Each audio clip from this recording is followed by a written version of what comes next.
Hoće li moje auto osiguranje biti skuplje ako budem imao udes? Zdravo, ja sam Nedim Ramić, advokat za auto udes ovdje u St. Louisu i često dobijem ovo pitanje da li će moje osiguranje poskupljati ako imam udes.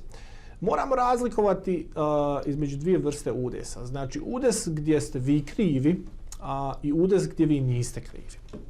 I oba znači idu preko vašeg auto osiguranja. Primjer broj 1 gdje ste vi krivi, statistički je dokazano da u Americi od prilike će se vaše osiguranje povećati za nekih 31% ili nekih $450 godišnje ako imate jedan auto udes gdje ste vi krivi. Jel? Dosta faktora utječe na to da li će vam osiguranje poskupljati. Neki od njih su kolika je šteta. Znači, ako je šteta negdje oko $2000, neki od ovih auto osiguranja će reći ok, nema nikakvih problema, to je malo.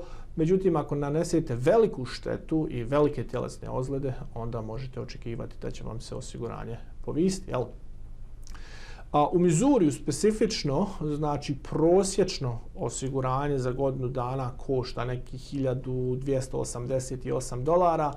Ako imate jedan udes gdje ste vi krivi, košta nekih znači 1570 po statistikama koje sam ja čitao, što je porast od nekih 22%. Hajde sada da uzmemo primjer, ako imate udes, a vi niste krivi. Znači, neko vas udari od pozadi i ta osoba nema osiguranja i vi još uvijek idete preko svog osiguranja da popravite auto za tjelesne ozljede i slično.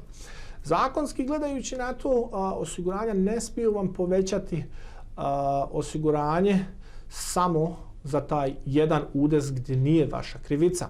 Međutim, ako ste imali recimo 3-4 udesa zadnje 3 godine gdje vi niste krivi, gdje su osiguranja morala platiti neki novac, onda oni gledaju čitavu vašu istoriju i koliko će onda da bude vaše auto osiguranje. Onda me ljudi dosta puta pitaju, pa Nedim, isplati li se ovo prijaviti na osiguranje? Kada dođe do materijalne štete, ako je šteta blizu negdje tu vašeg deductible, kao što zovemo, što morate iz džepa platiti, ako je tu negdje i ako je $100-200 skuplje, ja vam preporučujem da ne pravite, znači da ne prijavljujete osiguranju takve udese. Međutim, ako je šteta veća, u svakom slučaju treba prijaviti.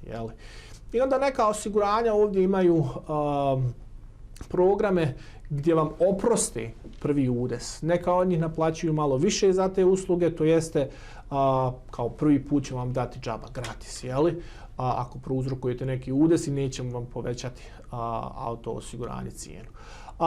Neka osiguranja kao što je moje Liberty Mutual, ja mislim da ne plaćam ništa više, ali imam te beneficije.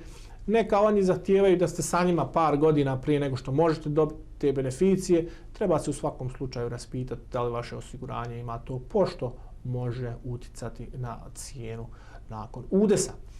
Nadam se da će vam ovo pomoći. Ako imate bilo kakvih pitanja, nazovite me na 314 352 6800. Hvala i prijatno.